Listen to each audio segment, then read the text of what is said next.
अस्सलाम वालेकुम नाज़रीन। ड्रामा सीरियल हमराही का सेकंड लास्ट एपिसोड हो चुकी है, जो कि बहुत ही ज़्यादा दिलचस्प रही। इसमें ये दिखाया गया है कि जैसे ही सियान को पता चलता है कि ज़करिया ही उसके बाप का कातिल था, तो वो वहीं पर ज़करिया को मार डालता है और ये सब कुछ इल्हाम को पता चल जाता है। इल्हाम पहुंच जाती है और देखती है तो ज़करिया मर चुका होता है। उसके बाद इल्हाम उससे कहती है कि सियान आखिर तुम्हें हो क्या गया, तुम इस तरीके से कैसे कर सकते हो। तो सियान कहता है कि ये मेरे बाप का कातिल था। इल्हाम कहती है कि जो भी तुम्हारे बाप का कातिल था या जो भी उस हादसे में मुलविस था, क्या तुम सबको मार डालोगे। तो सियान कहता है कि हाँ, मैं सबको मार डालूंगा, जो भी मेरे बाप का कातिल था या जो भी उसमें मुलविस था मैं सबको मार डालूंगा। तो इल्हाम उसे समझाने की कोशिश करती है कि तुम इस दलदल में फंसते चले जा रहे हो और तुम निकल ना पाओगे, मगर निकल नहीं पाओगे, ये तुम्हारे लिए बहुत। वो सियान को बहुत समझाती है मगर सियान उसकी एक नहीं सुनता। वो उसी बात पर अड़ जाता है और वो कहता है कि जो मैं कर रहा हूँ वो सही है। इस पर सियान और इल्हाम की बहुत ज्यादा बहस होती है। इल्हाम कहती है कि ठीक है, अगर तुमने यही रास्ता चुन लिया है तो ठीक है, मैं तुम्हें कभी भी नहीं रोकूंगी और आज के बाद हमारा रिश्ता खत्म, मैं तुम्हारे पास कभी भी नहीं आऊंगी। इसके बाद इल्हाम वहाँ से चली जाती है और सियान बहुत ही ज्यादा परेशान, अफसरदा और रोता रहता है और बस यही सोचता रहता है कि आखिर मुझसे गलती हुई कहाँ है। मैं तो अपने बाप के कातिलों का बदला लेना चाह रहा हूँ। दरअसल जो इल्हाम है वो यही कहना चाह रही होती है कि जो तुम कर रहे हो वो गलत है, तुम इन्हें कानून के हवाले कर दो। लेकिन उससे क्या मालूम कि सियान को पता है कि कानून भी कुछ नहीं करेगा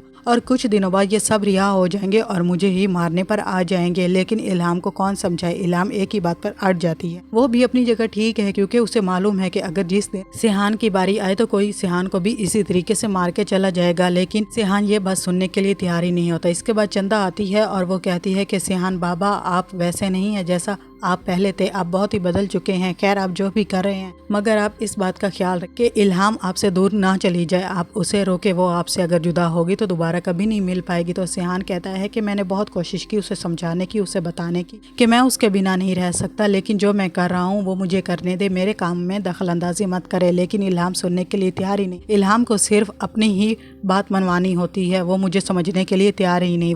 वो कह रही है कि मैं जो भी कर रहा हूँ वो गलत है। वो ये नहीं समझ रही कि मैं क्यों कर रहा हूँ। मैं अपने बाप के कातिलों का बदला नहीं लूंगा तो मुझे जिंदगी भर चैन नहीं आएगा। और ये वही लोग हैं जो मुझे भी मारने चले हैं और आज नहीं तो कल ये भी मुझे मार डालेंगे अगर मैंने कोई कदम आज ना उठाया तो। मगर इल्हाम को कोई बात समझ नहीं आती। वो कहती है कि जो सिर्फ मैं कर रही हूँ वही सही है। इल्हाम अपनी ही मनमानी कर रही है। दूसरी तरफ इल्हाम अपने घर चली जाती है। वो बहुत सोचती है और बहुत रोती है और वो सोचती है कि आखिर वो जिससे मोहब्बत करती थी वो शख्स नहीं है। वो तो राह में आ जाने वाले किसी कीड़े मकोड़े को भी नुकसान नहीं पहुंचा सकता, लेकिन ये कौन है आखिर जो कि एक इंसान को कत्ल भी कर देता है और इसे जरा सा भी दर्द महसूस नहीं होता, इसे पछतावा नहीं होता। ये सिर्फ अपनी बात मनवाना चाह रहा है। इल्हाम यहाँ यही सोचती रहती है कि जिस सिहान से मैं मोहब्बत करती थी या जो सिहान एलिफ का था वो तो ये नहीं है, ये अब बहुत बदल चुका है। ये अपनी हर बात मनवाने के लिए चाहे किसी का कत्ल भी कर दे तो इसे जरा भी परवाह नहीं होती। इसके बाद इल्हाम अपने घर में बैठती यही बातें सोचती रहती है और बहुत ही ज्यादा अफसरदा होती है। उसके बाद चंदा आती है इल्हाम के पास और इल्हाम को समझाने की कोशिश करती है कि इल्हाम, तुम ये सब कुछ मत करो,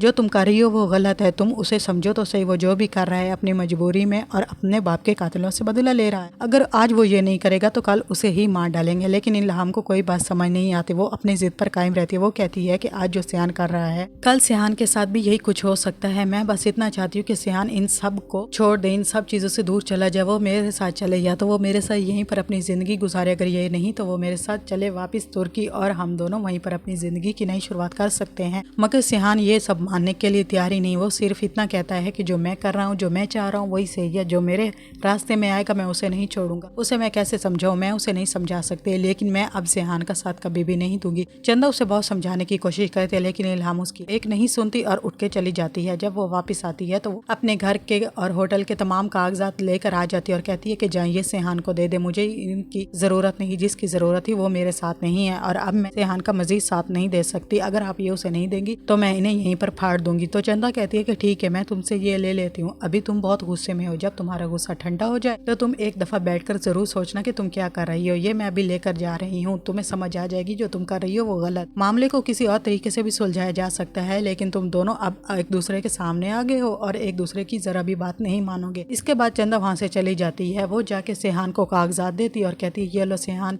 इल्हाम ने कागजात भिजवाए। वो बहुत ही ज्यादा गुस्से में थी, वो किसी की बात नहीं सुन रही, वो सिर्फ अपनी मनमानी कर रही है। उसे समझ नहीं आ रहा जो वो कर रही है, लेकिन वो अपनी जगह ठीक है।